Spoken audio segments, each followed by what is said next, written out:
বাইরে যেভাবে গরম পড়েছে তাতে তো আমাদের কিচ্ছু করার নেই, তাই না? কিন্তু এটা বানিয়ে খেলে ভিতর থেকে তরতাজা হয়ে উঠবে, মন প্রাণ ঠান্ডা হয়ে যাবে এমন একটা রেসিপি। তো আজ বানাচ্ছি পাকা আমের এই ফ্রুটি রেসিপি, যেটা তোমরা বানিয়ে 7 থেকে 8 দিন ধরে ফ্রিজে রেখে খেতে পারবে। আর খেতে কিন্তু ভীষণই ভালো হয়েছে। তো এখানে দেখো আমি দুটো পাকা আম নিয়েছি, তার সাথে একটা কাঁচা আমও নিয়েছি। তো আমগুলোকে আমি দেখো পাতলা করে প্রথমে কেটে নিয়ে ছোট ছোট করে কিউব করে নিয়ে এর পাল্পটাকে বের করে নেবো। তো সমস্তগুলো বের করে নিচ্ছি। আর আমরা যারা মার্কেট থেকে বাচ্চাদেরকে আনহেলদি ড্রিঙ্ক গুলো এনে খাওয়াই, সেটার থেকে অনেক বেটার এটা।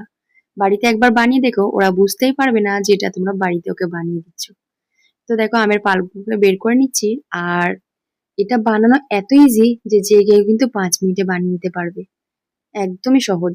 তো কাঁচা আমটাকেও একইভাবে আমি ছোট ছোট করে টুকরো করে পিস করে নেবো। প্রথমে একটু ছিলে নিচ্ছি দেখো, তারপরে ছোট করে টুকরো করে নেবো। আর হ্যাঁ, এটা কিন্তু আমি অর্ধেকটা দিচ্ছি, অর্ধেকের থেকেও কম বলতে পারো। গোটা তো একদম দেওয়াই যাবে না, নাহলে কিন্তু খুব বেশি টক হয়ে যাবে, আর খুব বেশি টক হয়ে গেলে খেতে একদমই ভালো লাগবে না। তো ছোট ছোট করে টুকরো করে নিচ্ছি, দুটো আমকে আমি একসঙ্গে মিশিয়ে নিচ্ছি দেখো। তারপরে যেটা করবো, একটা মিক্সার জারের মধ্যে দুটোকে কিন্তু আমি দিয়ে ভালো করে পেস্ট বানিয়ে নিচ্ছি। আমি কিন্তু এটা 3-4 মিনিট সময় নিয়ে ভালো করে ঘুরে ঘুরে পেস্ট করে নিয়েছি।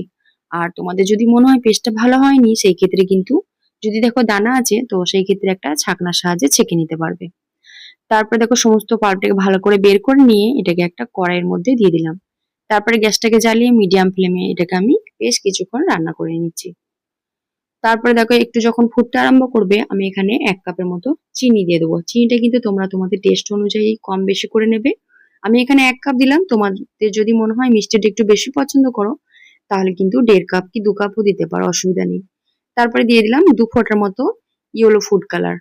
তো দেখো আমি কালারটা একটু ভালো আসার জন্য দিলাম, তোমরা কিন্তু না চাইলে নাও দিতে পারো, কোনো অসুবিধা নেই। আরো কিছুক্ষণ ভালো করে রান্না করে নেওয়ার পরে দেখো ঠিক লুকটা ঠিক এইরকম চলে আসবে, তখন কিন্তু আমি এটাকে নামিয়ে নেবো। দেখেই বুঝতে পারছো রেসিপি কিন্তু একদম রেডি হয়ে গেছে। তারপর একটা বোলের মধ্যে ঢেলে নিচ্ছি, ঢেলে একটু ঠান্ডা করে নেবো।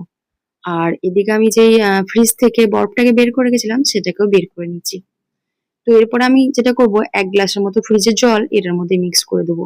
আর 1 কাপের মতো বরফও দিয়ে দেবো। তো এখানে দেখো তোমরা চাইলে এটা ঘন রাখতে পারো বা পাতলাও বানিয়ে নিতে পারো।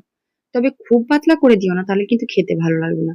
তো আমি এটাকে না খুব বেশি পাতলা করেছি, না খুব মোটা, দেখেই বুঝতে পারছো। তো এটাকে দেখো আমি গ্লাসের মধ্যে সার্ভ করে নিচ্ছি। তোমরা চাইলে যে কোনো বোতল বা কাঁচের বোতলেও ভরে কিন্তু এটাকে ফ্রিজের মধ্যে 7 থেকে 8 দিন ধরে রেখে খেতে পারবে। বাচ্চারা যখন তখন বায়না করলে বের করে খেতে পারবে। আর বাড়িতে গেস্ট আসলেও কিন্তু সঙ্গে সঙ্গে বের করে দিতে পারবে। তো বেশি পরিমাণে বানাতে চাইলে আমের পরিমাণ বাড়িয়ে দিও, চিনির পরিমাণ বাড়িয়ে দিও, তাহলে কিন্তু হবে। দেখেই বুঝতে পারছো কতটা লোভনীয় হয়েছে খেতে। না বানালে কিন্তু বুঝতে পারবে না, শুধু দেখলেই হবে ভিডিও, বানিয়ে খেতে হবে। তো তো কেমন লাগলো অবশ্যই কমেন্টস করে জানিও। আর ভালো লাগলে প্লিজ লাইক করে দিও, আর চ্যানেলটিকে সাবস্ক্রাইব করতে ভুলো না কিন্তু। Bye bye.